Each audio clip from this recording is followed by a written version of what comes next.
Sister Erin ने उस none से पूछा कि किस तरह वैलिक को हरा सकते हैं। ऐसे में उस दूसरी नन ने कहा कि उसे सिर्फ जीसस क्राइस्ट के खून से ही मारा जा सकता है। उनका खून एक एंटी रैलिक में बंद है और उस रैलिक को सिर्फ एक चाबी से खोला जा सकता है। उस नन ने बहुत डरते हुए सिस्टर एरिन को वो चाबी दे दी। सिस्टर एरिन ने जैसे ही वो चाबी अपने हाथ में ली, तभी उन्होंने कुछ नेगेटिव एनर्जी महसूस की। उन्हें घुटन होने लगी और उनकी आंखों के सामने कॉफिन का विजन आया। वह समझ गई कि प्रीस्ट किसी मुसीबत में है और वो उन्हें बचाने के लिए भागी। वो अपने विजन की हेल्प से उस कॉफिन तक पहुंच गई। उस कॉफिन के अंदर बहुत से सांप थे जो प्रीस्ट को अंदर से खींच रहे थे, लेकिन एरिन ने प्रीस्ट को किसी तरह बाहर निकाल दिया।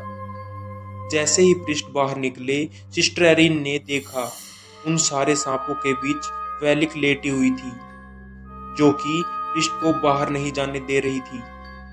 इससे पहले कि वो कुछ समझ पाते, इससे पहले वैलिक अचानक से गायब हो गई। सिस्टर एरिन ने प्रीस्ट को वो चाबी दी और उन्हें बताया कि वैलिक को कैसे खत्म किया जा सकता है। प्रीस्ट ने पूछा कि उसे ये सब कैसे पता लगा। सिस्टर एरिन ने कहा कि आईबी की काटा मोनेस्ट्री में रहने वाली एक नन ने उसे ये सब बताया। इस पर प्रीस्ट ने कहा कि काटा मोनेस्ट्री में तो कोई भी नहीं रहता, वह तो पूरी तरह से उजड़ा हुआ है। सिस्टर एरिन ये सुनकर बहुत चौंक गई। इसका मतलब चाबी जिसने दी थी वह भी एक आत्मा ही थी, जो वैलिक को हराने के लिए उनकी मदद कर रही थी। प्रीस्ट ने उस चाबी की मदद से कुछ मंत्र पढ़े, जिससे उन्हें पता लग गया कि वह एंटिक रैलिक कहाँ पर है, जिसमें जीसस क्राइस्ट का खून था।